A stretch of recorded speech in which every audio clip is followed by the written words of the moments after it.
Cool. Hey everyone. Thanks for joining. Yeah, this is I'm pretty excited about this talk.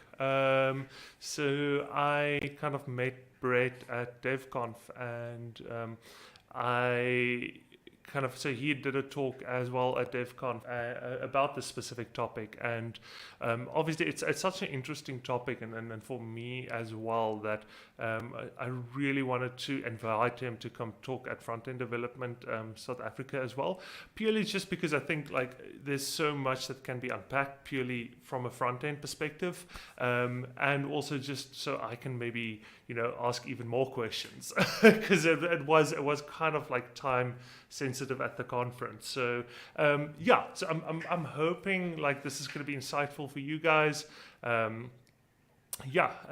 But we are starting a little bit late, so I'm happy to just jump straight into it. Justin, I think you can maybe just do a very quick intro in terms of kind of FEDSA in general and so forth, and I'll just continue with an introduction of Brett. Okay, thanks, Skulk. Now, hi, everyone. Thanks for joining us. Especially thanks, Brett, for offering to join us and give this talk. Very grateful for that.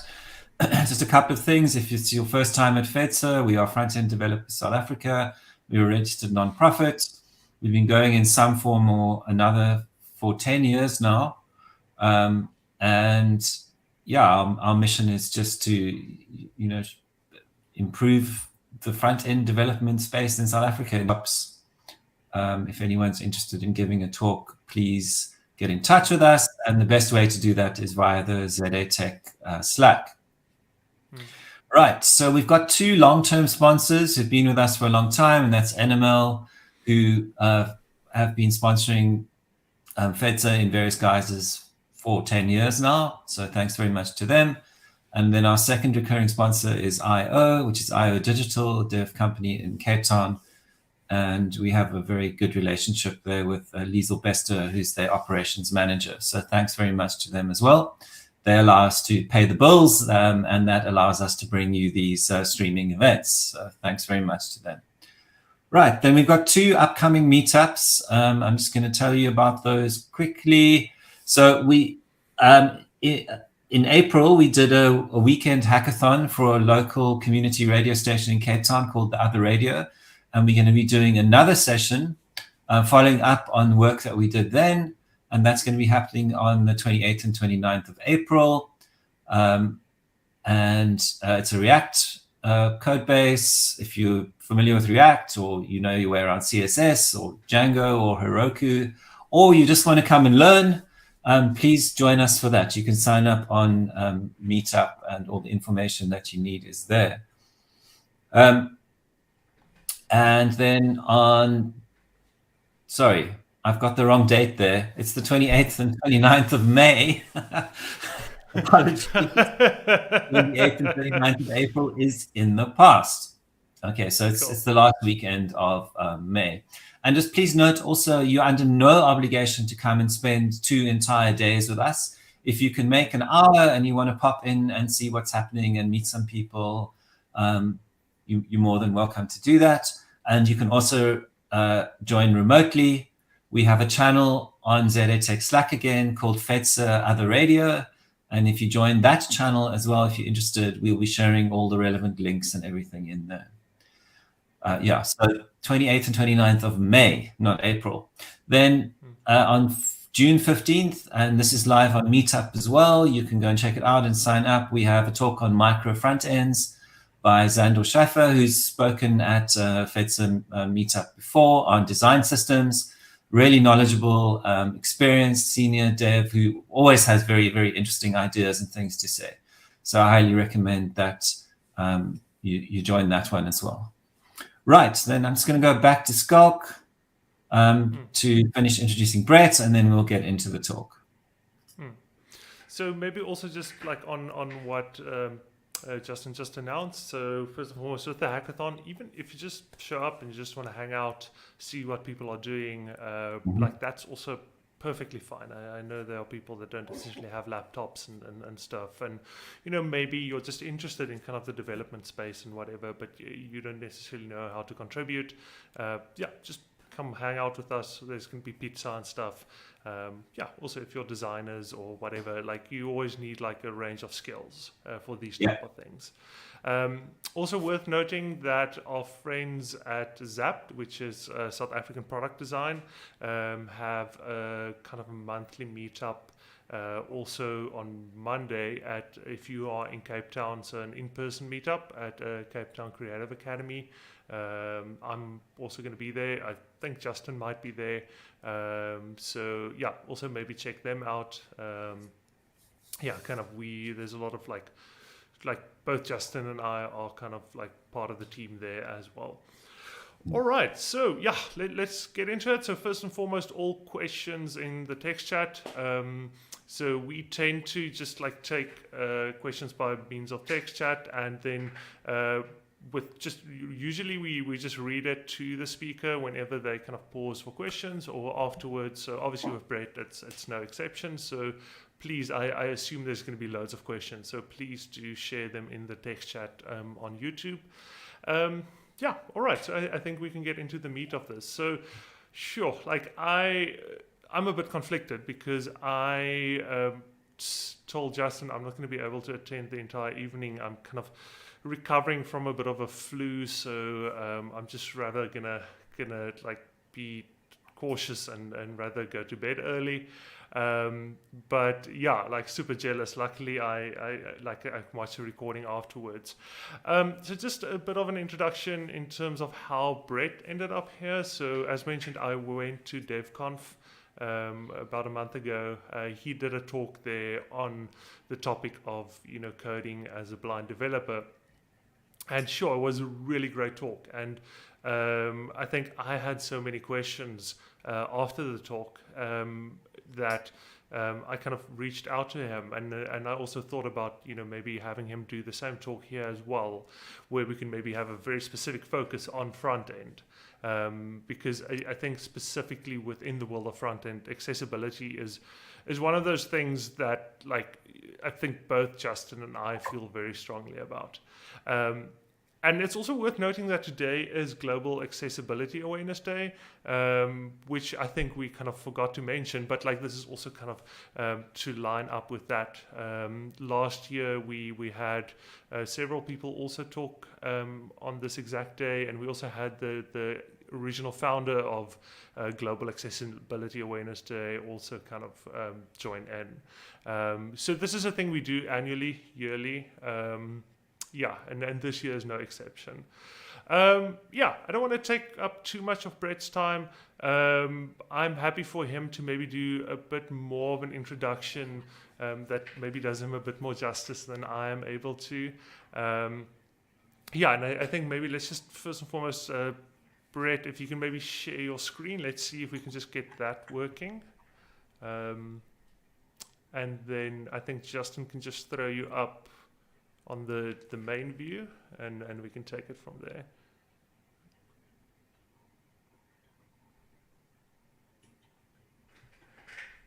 Can you see my screen?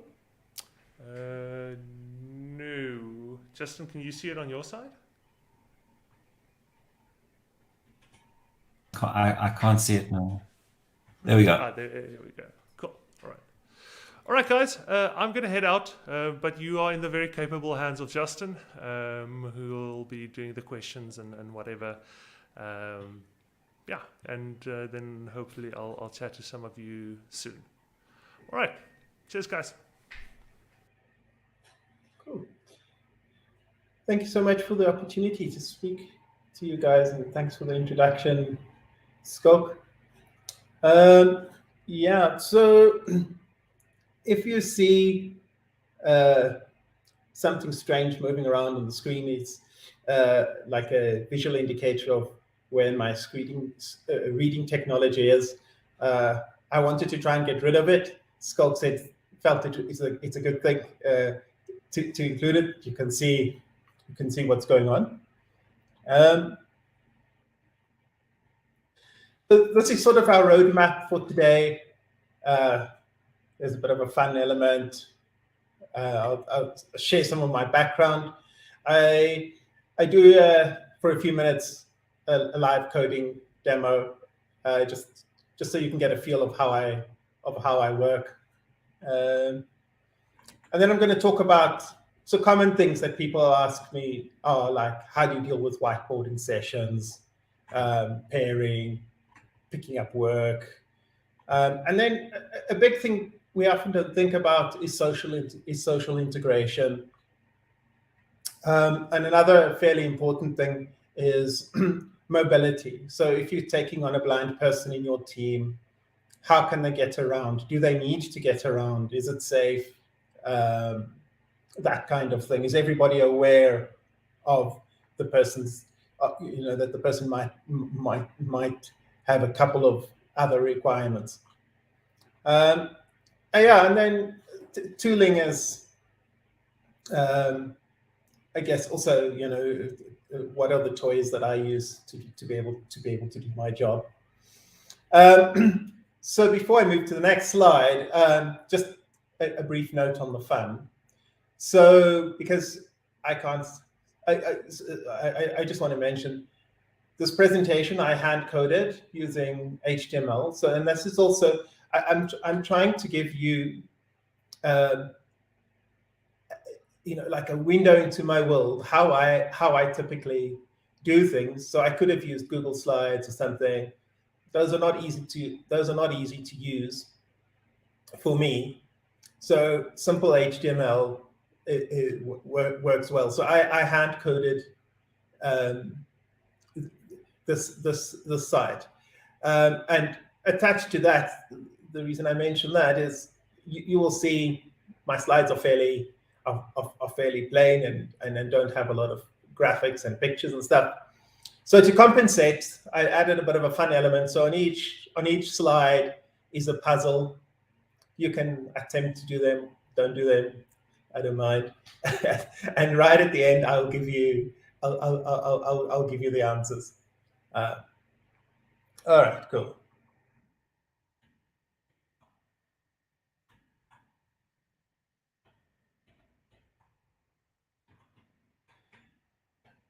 Nice, good work.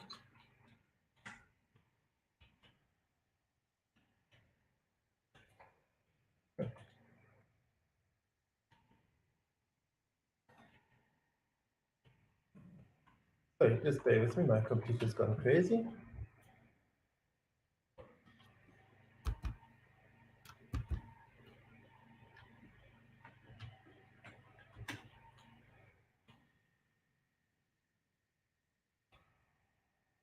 There we go.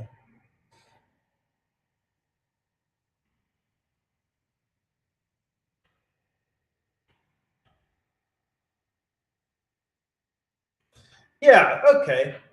So just a bit about me. Ari, he's my trusty guide dog. He is a big lab, a black lab. He's just been put on retirement, so now he just lies around my house. But he, up until now, he's been entrusted with helping me get around. I've been working as a contractor for a long time now, and I go to a lot of clients, different places, travel, and he's always made sure that I don't fall downstairs, that I get an open seat, and follow the queue, those kind of things. So he's always been a big part of me and where I go. Okay, my family. So as I mentioned, I'm trying to give you just an authentic view of who I am, as a blind person and developer. So my needs are similar to everybody else. I have 3 children. 2 are almost out of school with grade 11, and I have a little baby of 18 months. We live in a house that we bought in on the West Rand in Rudderput. Yeah, my wife is also blind. We cook, we change the baby's nappies, bath, dress, all those kind of things. Pretty pretty normal. We don't have a car, so we use a lot of Uber.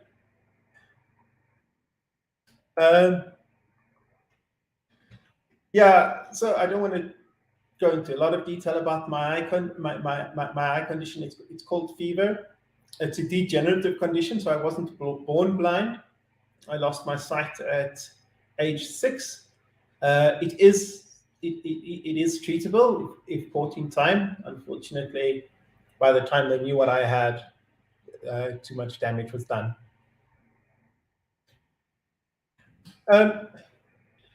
Yeah, so about my education, I have a BSc degree in computer science and mathematics. I have an honors that is in computer science that is almost complete. It's missing a research paper.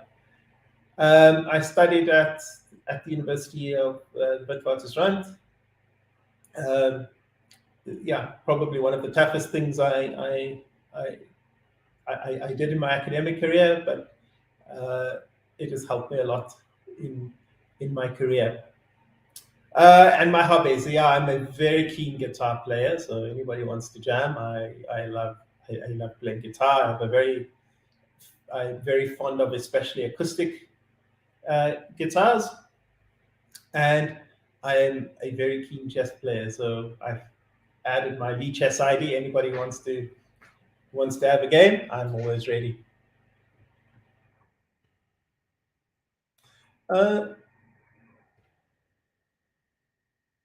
Yeah, and then I just thought, just so that you know, just to try and give you a feel of what you can achieve, what you could expect from a blind person. So these are some of the projects, just a handful of the projects I've worked on, and I'm currently blessed. I work for a company called Equal Experts, one of the big international software development companies. I also worked at ThoughtWorks while they were in South Africa. So, and I really just mention this just so that you can get an idea that if you get a blind person who works with you, you can expect them to deliver decent quality.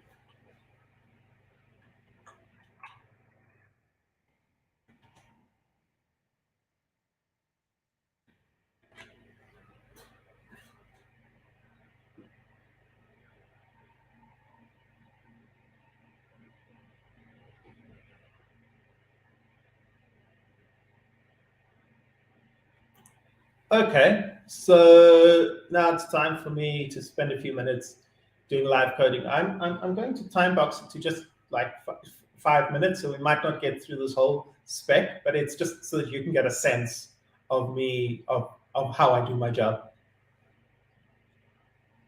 All right, I'm sort of timing myself, yeah.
So if we run this now, we're expecting to get some error because I don't yet have an implementation.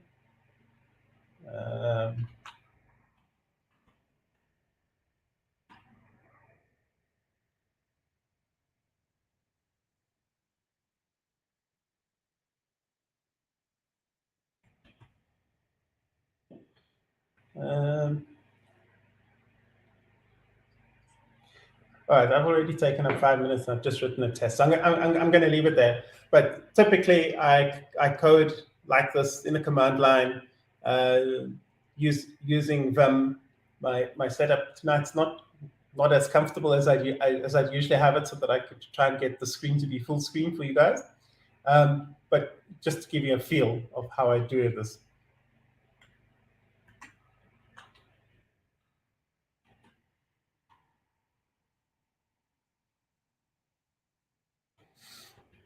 Okay, so whiteboarding sessions. So in all development, whiteboarding sessions are quite important, where we stand around the board and people write down ideas, often draw out ideas.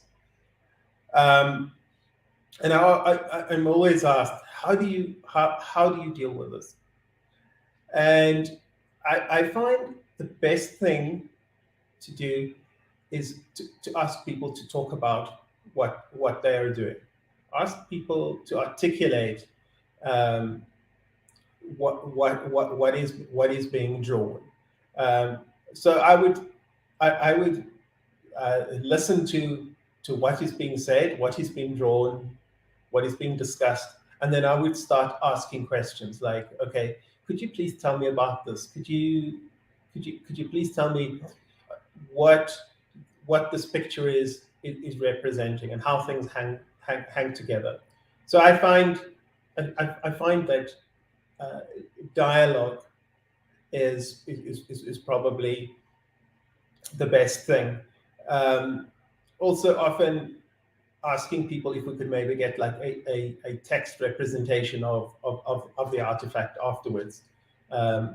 We just write down in text what we're doing.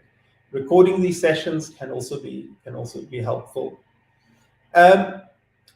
Well, then we've got digital whiteboarding sessions where you might think that it's easier, you're right, because we can use things like Miro, and I see Zoom now also has a whiteboard feature, but it doesn't really make it any easier because these are graphical things where things get drawn. So you still have to communicate. You still have to ask. As the blind person, you have to be asking questions like, what is going on? Please tell me more. I think the one advantage of the digital sessions, the online sessions, is it's much easier to record them. So if you want to refer back to what was said, it's a lot easier. And then you'll see team safety is a thing that I talk about a lot, but this is something that's really important, because as nobody likes to talk up and say, I don't understand, I don't know what's going on, please give me more information, right? We're all worried about being the idiot in the room. But if you've got safety, if the team is safe enough that it's okay to say feel that you can say a dumb thing, if I can put it like that, it makes it a lot easier to ask questions, and that is how a blind person is going to get the information, is by asking questions, so that you can build a mental model of what we're talking about. And then the last point, I've already touched on recordings. Recordings are typically invaluable.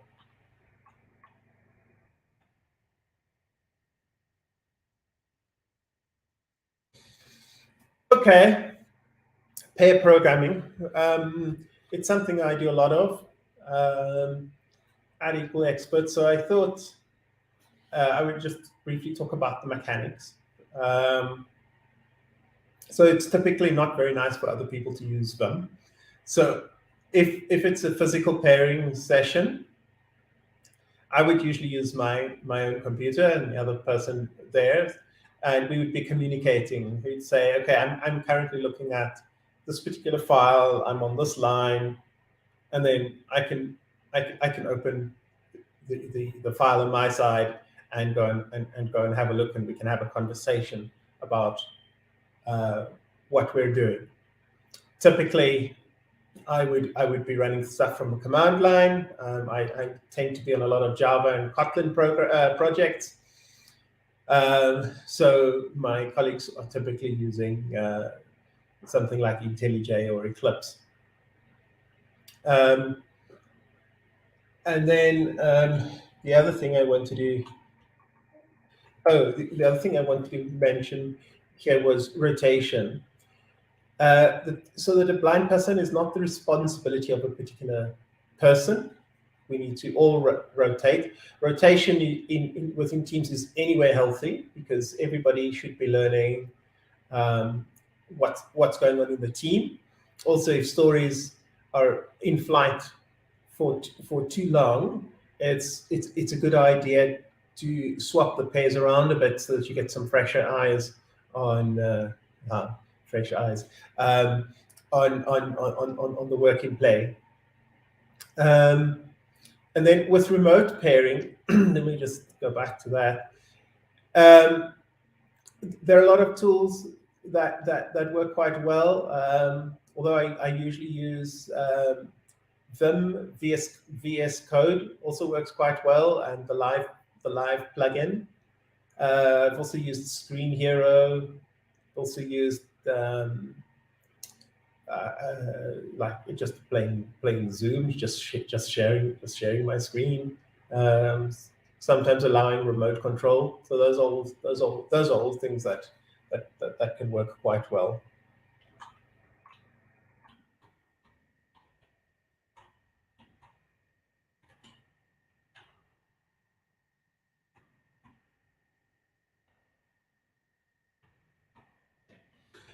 Okay, so picking up work. So it's maybe not, I've maybe not listed here quite what one might expect. Like what kind of work should I pick up? The most important thing is well-written stories. The team I'm in now, when I joined the team, the stories were written very poorly. Sometimes it's just a screenshot, of something. Sometimes just like a couple of words, and that's no good. We actually need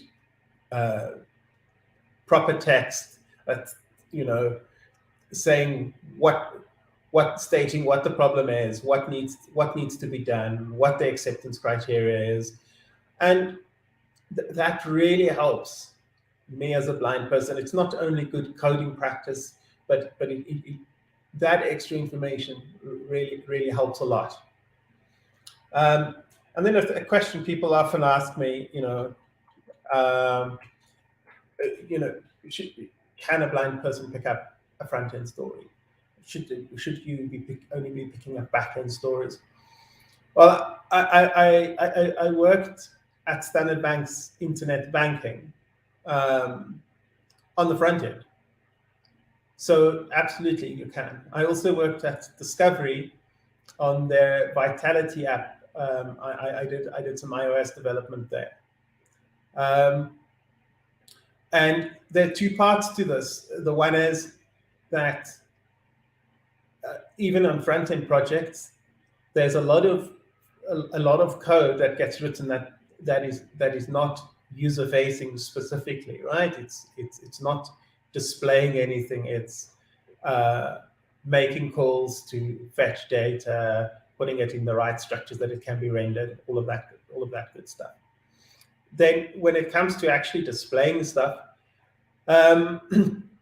it's not as big a deal as one might think, because these days we like to use design systems, we like to use reuse components. So if the CSS is already sorted out, then it's usually not a problem. I mean, it's very easy for us, for me, even as a blind person, to put boxes and buttons and whatever on the screen. It's the actual styling that one needs to be concerned about. And as I say, if you're using a design system and reusing components, that goes a long way to solving that problem. The other thing is just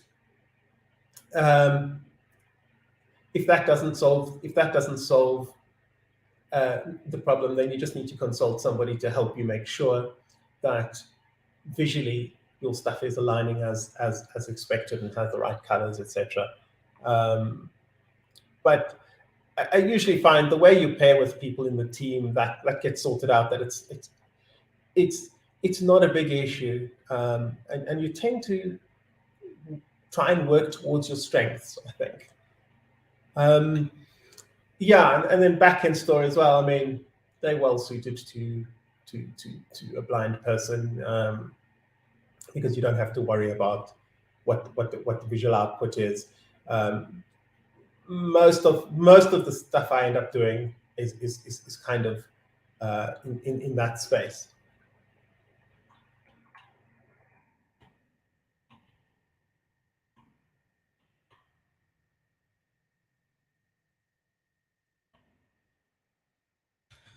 All right.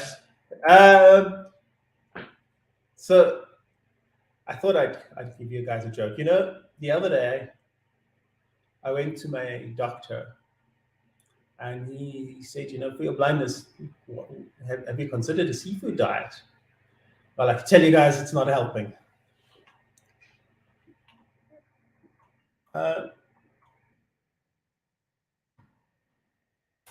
So yeah, just so you know, I like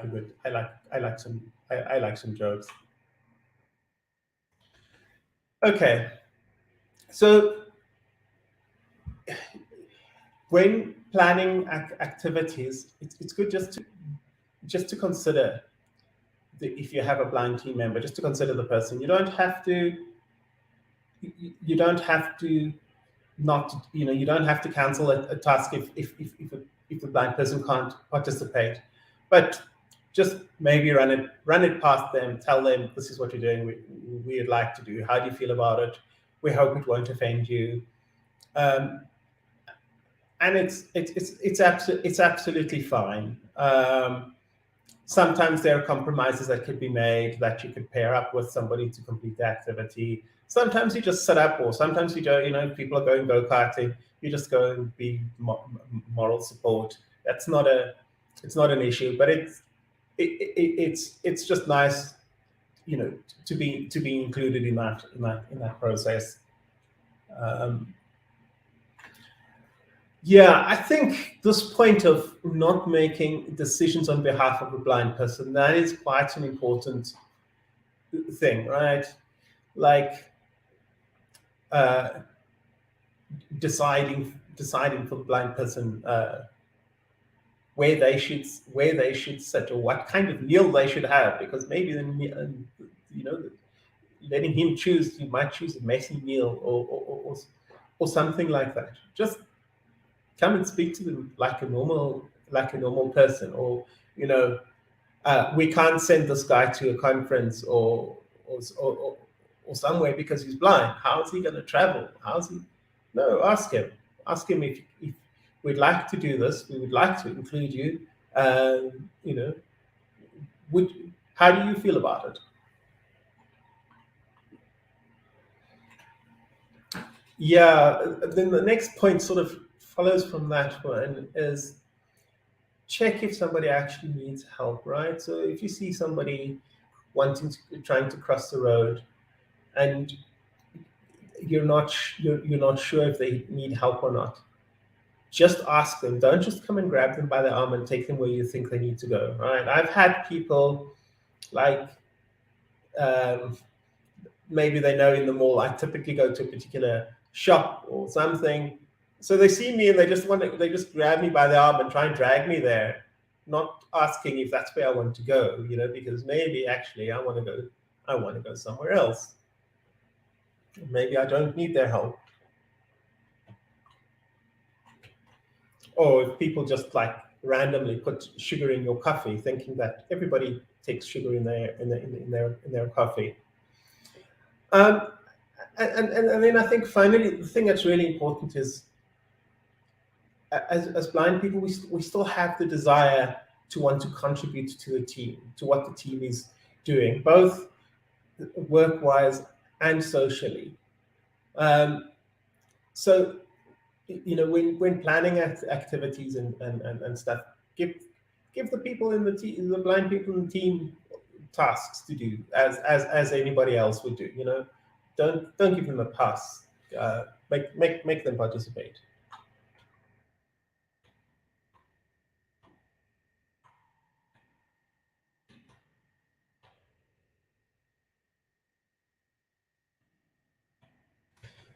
Okay, so I included this about mobility because I've had a few issues before. So the first thing is to sensitize the team that there's a blind person joining, and the person might have a guide dog or might have a long white cane, and what that means to the team, right? Because especially a guide dog, like you sometimes have people who have phobias against dogs, or towards dogs, and you've got to respect that. You've got to let them know that it will be okay. The dog won't walk around free. That kind of thing. I think it's also just good to make people aware that there will be this person who is different, who might need help from time to time. Yeah, then I mean, I guess the next one's obvious. Consider blind people when doing office layouts. In the last couple of years, most of the office layouts I've worked in have been kind of open planned with long lines of desks in parallel. So just consider where, you know, the person might sit, so that they're not disruptive to other people when they try and get in and out. That could be useful. Can they get to the bathroom easily? And again, also consult with the person, like, are you comfortable sitting here, etc. Yeah, and then this point of safely getting to and from the office. You know, that it's not that one has to, you know, if you're already in an office, go and change it. But like I had a situation where I worked in Sandton for a while, opposite the Gautrain on West Street, and where you have to cross the street. A lot of the traffic would still cross the road when the light is red. So it was quite dangerous to try and cross the road. So one of my team members noticed this and went to go and have a chat to all the security that work around there.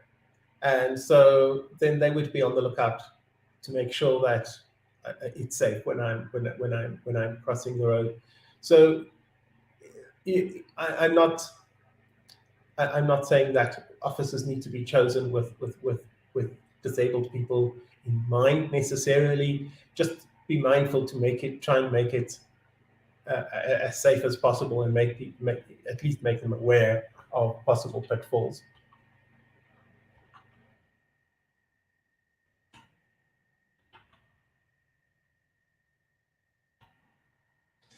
Okay, so tooling.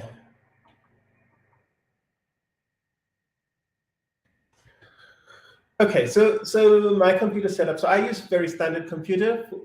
I usually use a Mac.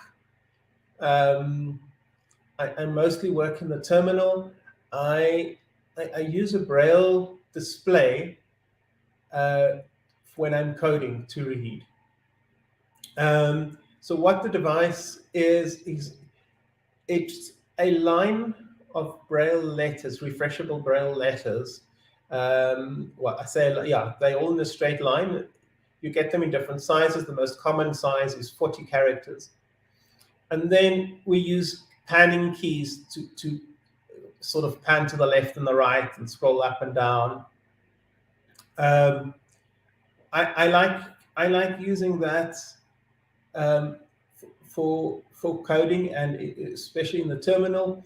And the reason is I get like a one-to-one mapping, right? I can easily, if somebody says to me, this piece of text is the fifth line from the top on the screen, I can very easily scroll to that. I can also get a feel of the indentation and so on. So that's why I like the text environment with a braille terminal. I also use what is called a screen reader. So a screen reader interprets what's going on the screen and then gives you output. You could choose that output to be voice or braille. Usually we use voice, and it's very helpful for like reading my mail, navigating websites, all of that kind of stuff. And sometimes, I mean, I would use it for coding as well. You know, you can navigate some IDEs and stuff with it as well. So that's sort of about my setup. I try and use very standard hardware. As I say, I mostly use a Mac. I'm currently on a project where I do have to use a Windows machine, but you get similar tools for Windows as well.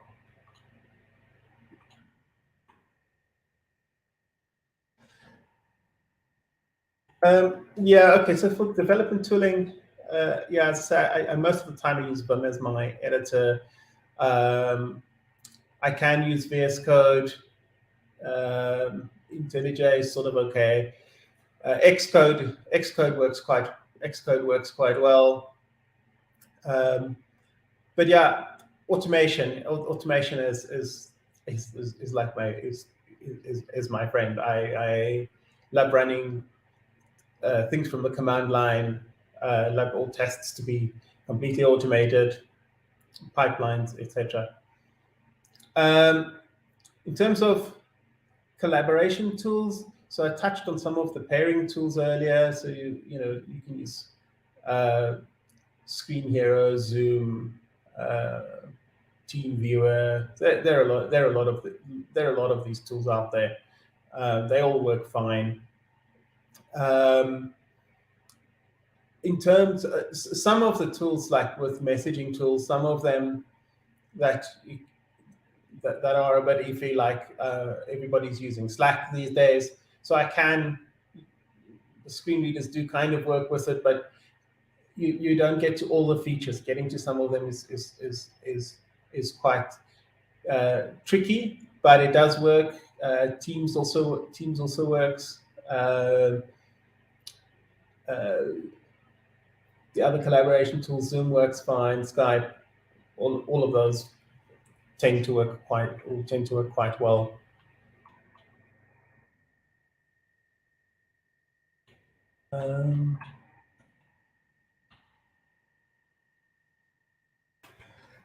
Yeah. So in conclusion, I think the main thought I want to leave you with is that communication and team safety, so that you can communicate, is really key.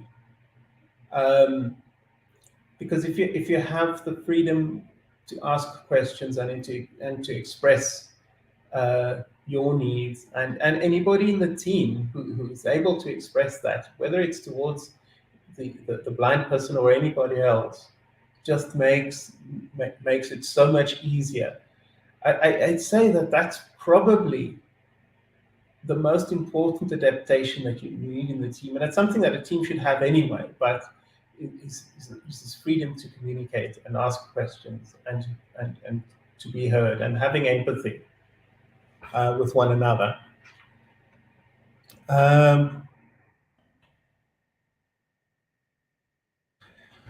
Okay, so I'm now going to show you. I'll put up a slide here just for the answers to the puzzles. I'm not going to go through them. I'll leave it here for a little while. Anybody wants to have a look?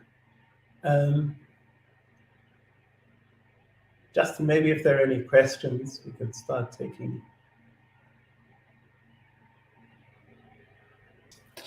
Yeah, thanks so much, Brett. There are a few questions. I'll read them out to you, and you can answer as you see fit, and then we'll move on to the next one. Cool. The first one is from Jane. Sorry, I'm just trying to find it. And she wanted to know, what kind of keyboard do you use? What's your hardware setup there? Okay, my hardware. Yeah, so I use a standard QWERTY keyboard. So I use this. So on my Mac, unfortunately, my Mac has a flat keyboard that I don't like very much. So I just plug in an external keyboard, but it's just a plain keyboard. Yeah. Thanks. Jonathan asked about test-driven development. Is that something that you practice, and if you do, how do you manage that? Yeah. So I believe absolutely in TDD, and it's a big part that helps me. So in the demo I did just now, I actually just got as far as outlining the test. So the first thing is to make sure that the project is set up that I can run the tests. Preferably from the command line, and then I usually have my editor open with the tests that I want to be writing, as well as I would open the source file that with the code that needs to be tested, and then I always keep the output of the builds in like an error file, and I would have that open as well. And then I've got like hotkeys set up in my editor that I can just easily build and then switch to whichever screen I want, be it the test, the source code, or the log, and that's kind of how I go. So I like TDD with small commits, pushing regularly, preferably to master. But if it's a PR system, that they be small. I also like very high coverage. So I like a pipeline. I like automated pipelines, and I like the pipeline to give you a sense of safety. That once you've pushed, if it's green, you should have reasonable confidence that you haven't broken anything. Right. Great. Thanks. Question from Matt. What's the most common accessibility issue that you come across on websites? And I actually also wanted to ask a similar question, which was around, I'm sure we all, needs to use the internet a lot to to search for things. So yeah, two parts to the question: just general accessibility issues that you come across on websites, and then secondly, is it easy for you to find answers to questions that you might have in the usual places, like say Stack Overflow or MDN, and so on? Okay, so let me answer that one. Let me answer that one first. That's the easy one. Stack Overflow is fantastic. It's very accessible. They mostly using fairly standard HTML stuff to represent their output. MDN also works works fine. It's completely accessible. I prefer the layout of Stack Overflow though. But then moving to most common problems. So the thing is, screen readers pick up the content from the DOM, so the order in which things get read, right? But when you display it visually, it's not necessarily in that order, right? You could what you want to display as the footer could be the first thing in your body tag, right? Because you can get it right with CSS that it goes to the bottom. But yes, right. the screen reader is going to pick that up first. So having started there, what often happens, you click something and then there's like a pop-up of options. And that pop-up of options appears like, let's say, to me as the blind person, the screen reader will pick it up like sometimes right after the copyright notice, right at the bottom. And if you're not anticipating that, it's sometimes hard to find those things. Also, sometimes some of these pop-ups are very sensitive. If you just move the cursor, then they go away, right? And so we're using the keyboard to navigate. So you activate the thing, and then you pressing a button actually makes the thing go away again. So that's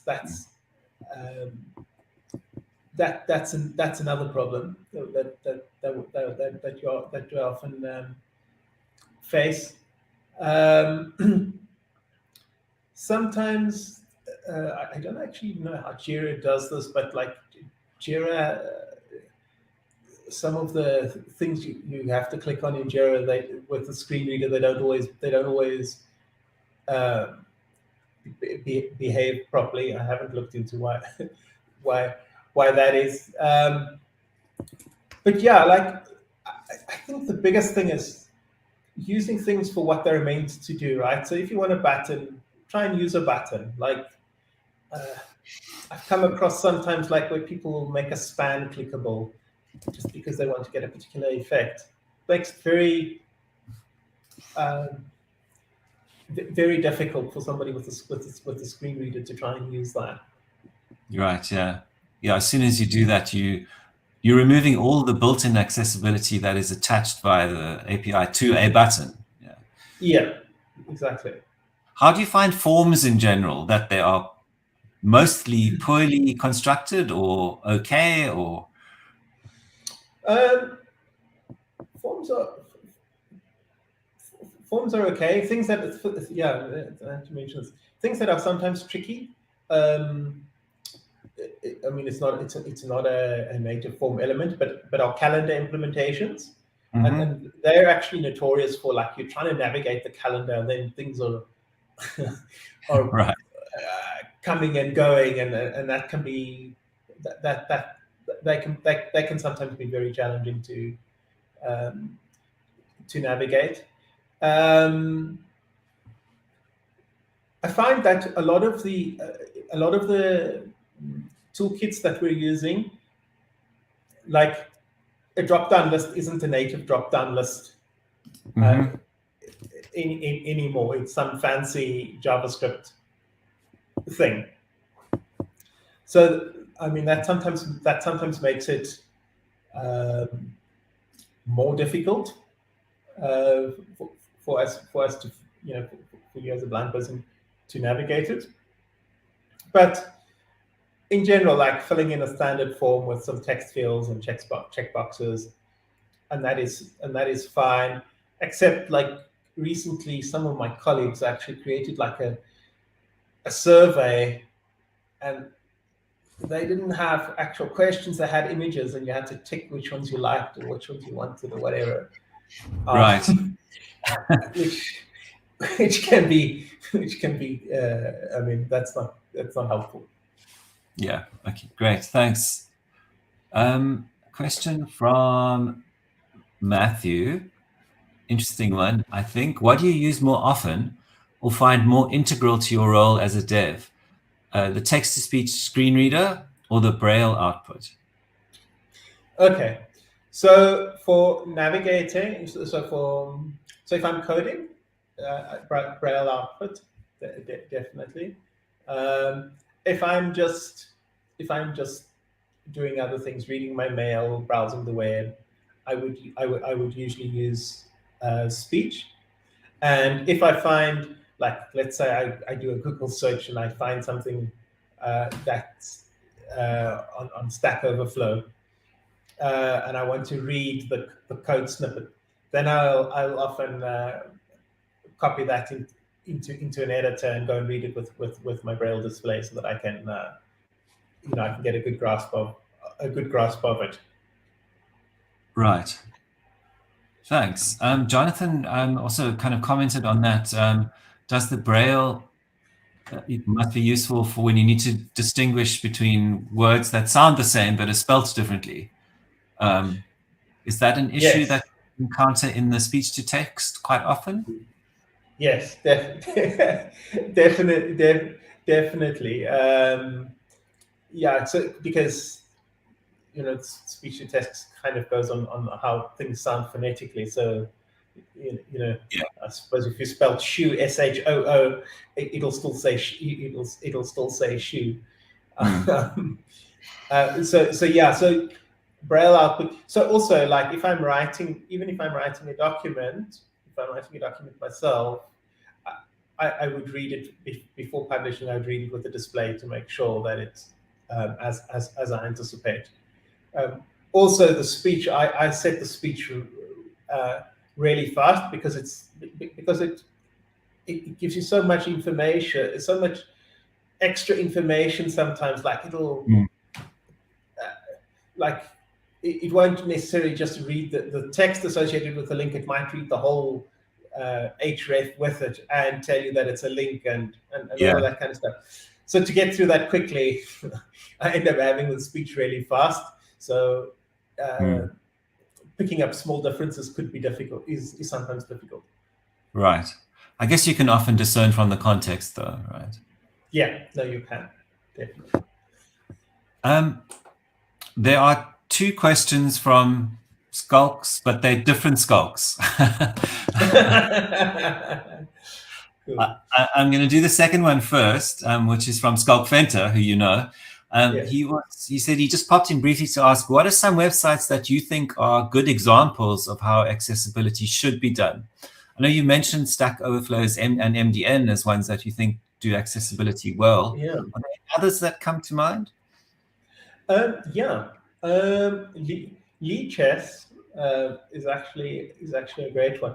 And what makes Lichess very interesting is they have, at the top of their website, they have an accessibility button, and when you click that, and it enables accessibility. I say enables accessibility. It changes the website from representing everything very graphically to a more textual representation. Right. So then, instead of like actually having a visual chessboard with the pieces, it'll describe the board. It'll tell you, you can read in text where the pieces are, and when it's your turn to make a move, you can actually, in an input field, type your move. You don't actually have to go select a piece and go drag and drop it where you want. So that, to me, is a great example of how you can have both a rich graphical UI, but still cater to to the needs of visually impaired people. Right. Great. Thank you. And then other Skulk asked if it would be possible for you to show us how you might commonly navigate a web page. For example, you want to search for some documentation. Yeah. Okay. Well, yes, I'm still screen sharing, so let me. So let's. Sorry, you're going to have to screen share again. Okay. Oh, Awesome. okay. Sorry about that. No, that's fine.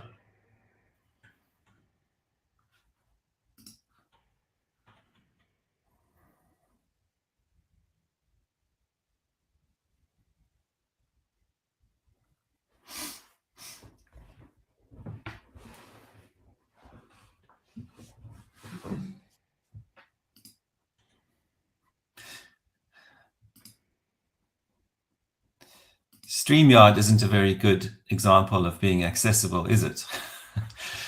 It's not. It's not too bad. It's better than a lot of others. Okay. Good to hear.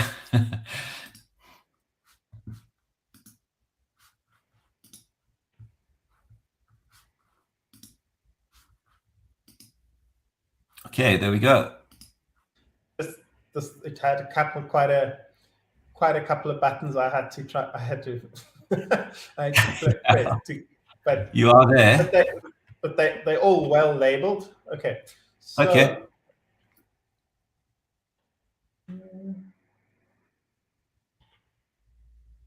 So let's search for something that will help, hopefully give us an answer on let's say Stack Overflow. It's a how to convert string to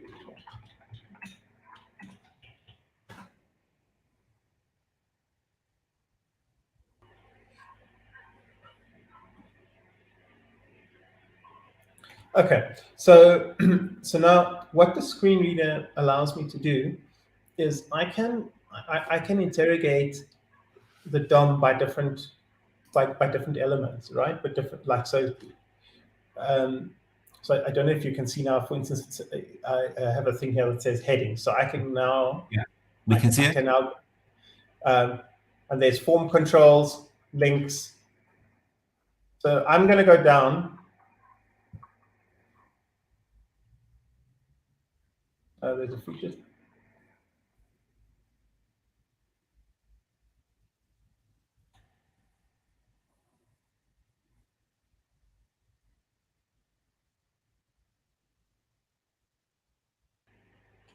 Okay, well, I haven't been to this website before. Let's see.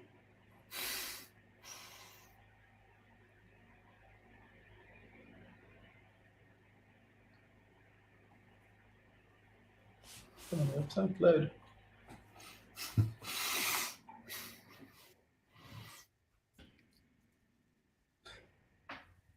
I haven't been to this. I haven't been to this website before. So what I would typically do now is I usually start by checking what headings they have. Mm-hmm. Okay, so it says here Java conversion.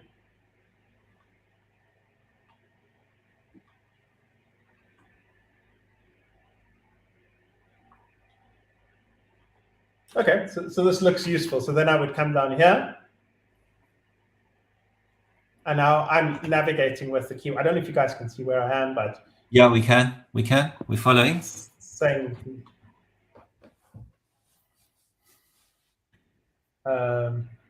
so what's this? Int I equals integer dot parse int, and then it's given it a string of 200.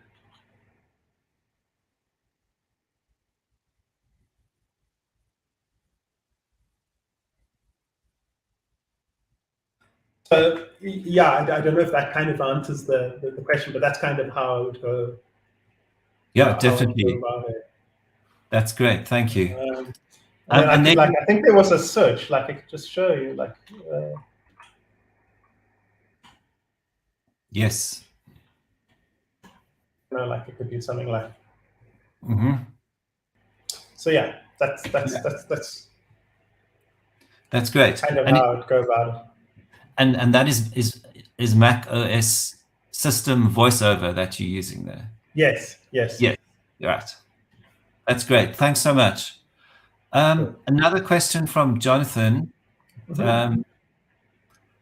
who wants to know, what drew you to coding originally, and when did you start? Okay, so I started in high school, and so the thing was, I ended up going to a school for the blind in Worcester, and most people were at the time. So I was schooled in the mid '80s to mid '90s, and at the time you were either like a telephone operator or a piano tuner, and then if you were lucky, you could study to be a lawyer or a physiotherapist. And I was like, no, man, I have to do something. Even as a small kid, the thing is, I was always really good at maths. And my father was a programmer. And I got him to start reading me some of his books. I remember he had like a GW Basic book. I don't know if anybody recalls GW Basic. It's ancient. And like he read it to me. And then I started programming, and I started... one of the things I did was I used to take my music pieces and program it to play them back to me. So when I started, the speech to text and stuff was like really rudimentary and awful. But yeah, so it was. I saw it as a way of being able to contribute and being able to earn a living and look after myself. And by nature, I like making stuff and see stuff work and be creative. And I also enjoy mathematics and formulas and stuff. So yeah, it suited me well. And I started taking computer science as a subject. I had to take it in those years. You had to take it as an extra subject at another school. Like in high school. That's the story. Great. Thank you so much. Does anyone have any other questions? I think I've got all of them. Oh, there was one other request, if you wouldn't mind sharing your slides somewhere. Sure. Could I? Mostly because people want to do the puzzles. Yeah, I will zip them up. Is there a common forum that you have? Like, could I mail them to you, Justin? Could you put them somewhere? Yeah. Send them to me, and I'll put them up on our Netlify instance. Okay, cool. Great. And then just as a very last thing, Skulk Fenter asked me